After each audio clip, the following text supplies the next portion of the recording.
안녕하십니까. 2023년 7월 29일 새벽 모임 팩트 시작하겠습니다. 어제 저녁에 이재명 민주당 대표와 이낙연 전 대표의 저녁 식사가 있었습니다. 서울 종로에 있는 한 음식점이라고 했고요. 신문에 따라서는 1시간 40분 동안 만났다는 얘기도 했고 2시간 정도 했다는 그 보도도 있고 그리고 이재명 대표 측에서는 김영진 정무조정실장, 대표 정무조정실장이죠. 과거에 정진상이 있던 자리입니다. 이 사람이 배석을 했고 이낙연 전 대표 측에서는 윤영찬 의원이 배석을 했습니다. 각각 최측근 의원들과 함께 4인 회동을 한 겁니다. 이것도 의미가 있는 거고. 자, 초기에 지금 사진에 보면은 이 꽃다발 들고 있는 거 있죠. 이게 뭔가 그랬더니 이재명 대표가 이낙연 전 대표한테 귀국을 축하하는 의미의 꽃다발이라고 합니다. 그러면서 선거에 애 많이 쓰셨는데 감사 인사도 못 드렸다 그러면서 꽃다발을 전했고, 이낙연 전 대표는 그동안 당을 이끄시느라 수고 많으셨다 이렇게 화답을 한 걸로 돼 있습니다. 끝나고 나서 사실은 이게 문제인데, 권칠승 수석 대변인이라는 사람이 서면 브리핑을 했습니다. 왜 직접 나서지 않고, 또는 왜 김영진이나 윤영찬이 직접 나서서 기자들 질문을 받지 않고 서면 브리핑으로 가름했을까? 이 서면 브리핑 내용을 우선 전해드리겠습니다. 윤석열 정부의 폭주와 대한민국의 불행을 막기 위해 민주당이 총선에서 승리해야 한다. 그 다음에 윤석열 대통령이 이제 생략된 부분인데, 국민의 삶, 국가의 미래에 대해 전혀 관심이 없다. 자, 요렇게 해놓고 이걸 이제 합의사항이라고 발표를 하고, 그 다음에는 이재명 대표는 총선 승리를 위해 당의 단합이 가장 중요하고 당이 분열되지 않도록 잘 이끌고 나가는 것이 필요하다. 이 전 총리께서 많이 도와달라 이렇게 주문을 했고, 이낙연 전 대표는 민주당을 최상의 상태로 만들기 위해서는 대담한 혁신을 통해서 국민의 신뢰를 다시 얻어야 한다. 민주당의 혁신은 도덕성과 민주주의를 회복하는 데서 시작해야 한다. 지금 민주당이 위기의식을 가져야 하고 당내 분열의 언어를 즉시 중단시켜야 한다. 이렇게 얘기를 했습니다. 앞에 부분 윤석열 정부 부분은 이제 합의로 보이고, 뒤에 거는 각자 자기 주장을 펼쳤다 이렇게 보시면 되겠습니다. 그러면 우선 첫 번째, 왜 서면 브리핑을 했느냐? 기자들 질문을 안 받겠다는 거죠. 기자들 질문을 받으면, 아니 뒤에 부분, 서로 주장한 부분, 이 부분은 그러면 합의가 안 된 겁니까? 예를 들어서 자, 총선 승리를 위한 방법론 이런 데에서는 두 분이 합의를 안 했습니까? 이런 질문이 쏟아질 거거든요. 왜? 어제 명락회동을 왜 했죠? 윤석열 정부 규탄하기 위해서 한 건가요? 아니거든요. 당내 단합을 모색하기 위해서 한 거 아닙니까? 전 현직 대표가 모여서 내년 총선 승리를 위해서 뭘 어떻게 하자, 이런 것들이죠.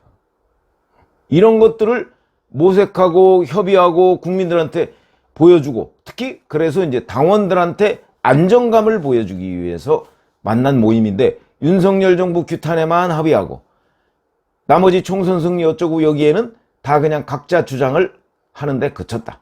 그런데 그거를 기자들도 다 현장에서 엄청나게 질문을 할 텐데, 그 부분을 질문을 피하려고 서면 브리핑을 한 것이다.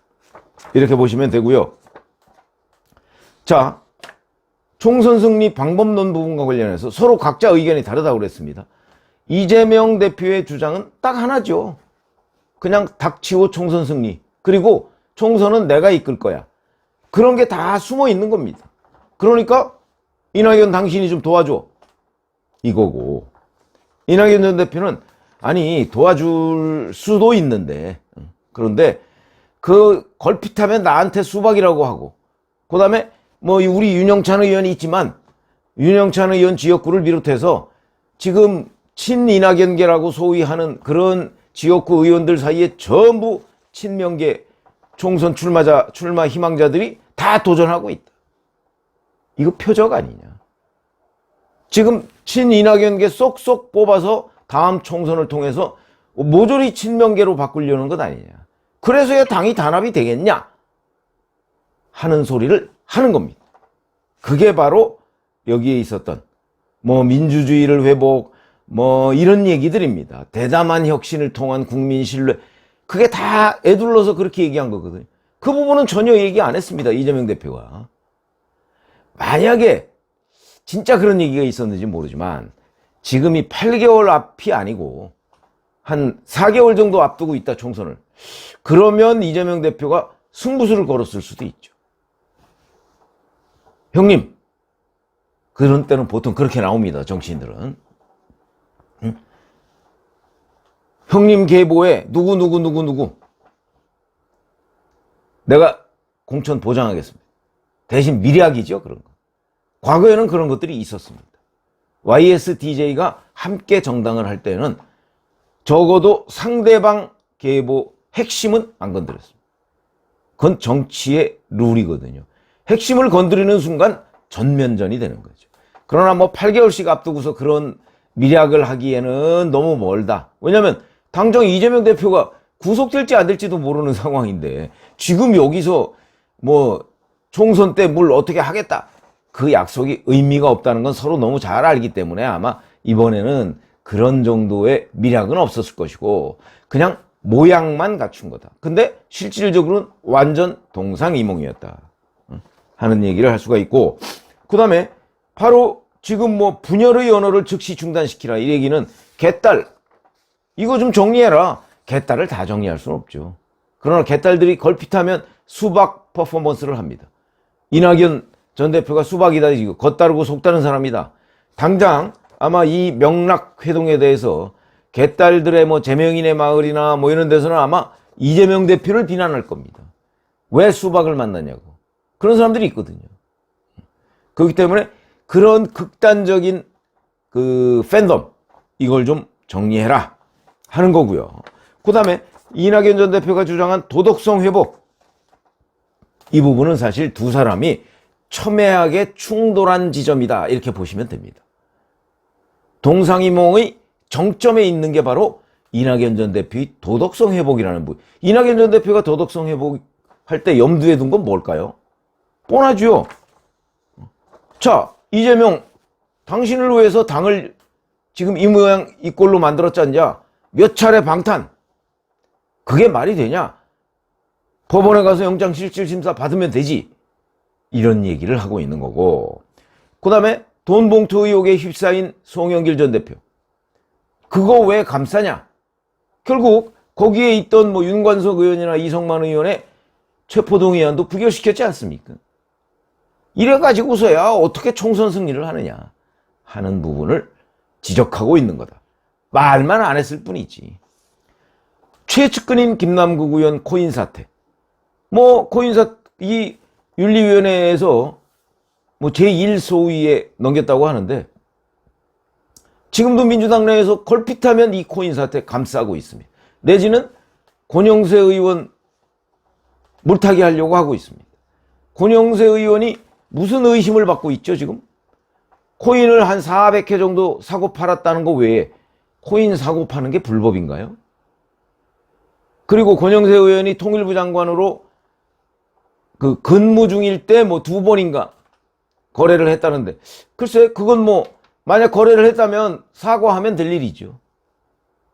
김남국 의원도 사과하지 않았습니까? 그걸로 뭐 사법 처리를 받은 것도 아니고. 그런데 권영세 의원은 일단 그건 예약을 걸어놓은 거다, 이렇게 얘기를 하고 있습니다. 규명해 봐야죠.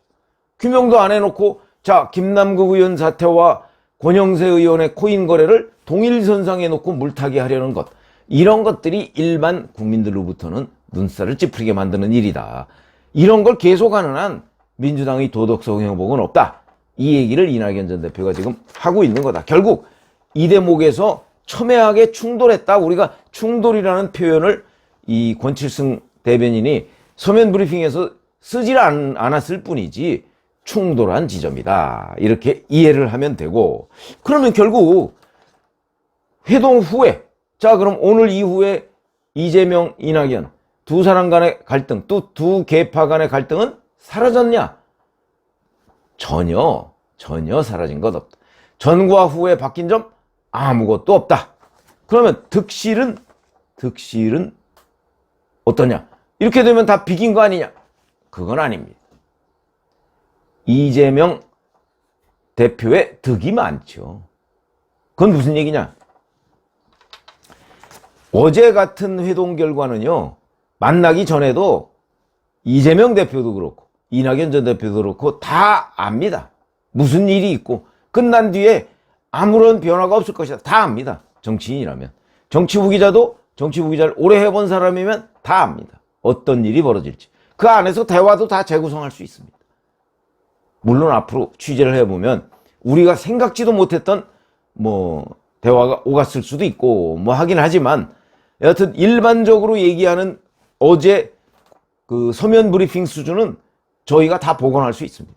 안 보고도 다 알죠. 근데 그렇기 때문에 이재명 대표는 계속 이낙연 전 대표를 만나려고 했던 것이고, 이낙연 전 대표는 계속 피하려고 했던 것이요. 2번씩이나 연기됐지 않습니까? 수해 때문에. 그건 수해라고는 하지만 피했던 거죠. 근데 이제 더 이상 못 피하니까 만났는데, 만나서 아무 의미 없는. 그런데 왜 이재명 대표한테 득이라고 얘기하느냐? 그림 한 장입니다. 그림 한 장. 이재명 대표와 이낙연 전 대표가 만나서 이제 꽃다발도 이렇게 주고 만나서 둘이 사진 찍으면, 자, 이게 어떤 의미로 당원들이나 유권자들한테 받아들여질까요? 좀 둘이 이제 좀 덜 싸우겠네? 이렇게 받아들여집니다. 덜 싸우면 누구한테 도움이 되죠? 이재명 대표죠, 당연히. 이재명 대표가 이 사진 한 장을 원했던 겁니다. 이낙연 전 대표는 그 사진 한 장을 찍지 않기 위해서 그동안 외곽으로 돌았던 거고요. 근데 사진 한 장을 결국 찍었지 않습니까? 이렇게 되면 이재명 대표한테 도움이 된, 큰 도움은 아니지만, 일단 막 충돌 국면으로 가던 명락대전 이른바 그런 것들은 한동안은 잠잠해지죠. 그리고 나서 예를 들어서 한 달, 두 달쯤 뒤에 이재명 대표의 체포동의안이 국회로 왔다. 그러면 아마 이재명 대표는 또 한 번 이 명락회동을 하려고 할 겁니다. 이낙연 전 대표는 또 외곽으로 돌고, 그때도 만약에 명락회동이 이루어졌다. 이재명 대표한테 득이죠. 무슨 얘기냐면, 정치라는 건요, 늘 특히 야당에서는 정통성 있는 대표가 굉장히 중요합니다. 이재명 대표는 전당대회에서 정식으로 뽑힌 사람이고, 이낙연 전 대표는 지금 대표가 아닙니다. 지금 현재 당의 실권을 잡고 있는 사람은 이재명 대표이기 때문에 같이 만나서 정통성 있는 대표와 그 다음에 전직 대표가 같이 만나서 사진을 찍으면 이건 무조건 현직 대표한테 득이 되는 겁니다. 그러나 제가 이제 득실을 따지려고 하니까 득이 되지만 이게 얼마 못 갑니다. 곧바로 명락 충돌은 또 있을 거거든요. 그렇기 때문에 근본적으로 바뀐 것은 아무것도 없지만, 사진 한 장으로 이재명 대표는 천군만마는 아니고 다만 도움을 받을 것이다. 당원들한테는 안정감, 그 다음에 일반 유권자들한테는 좀 덜 싸우겠네? 이런 예상. 그것만 해도 얼마나 큰 성과입니까? 그러나 실제 앞으로 진행 과정을 보시면 알겠지만 진행은 그렇게 되지 않는다. 달라진 건 아무것도 없다. 이런 말씀을 드립니다. 고맙습니다.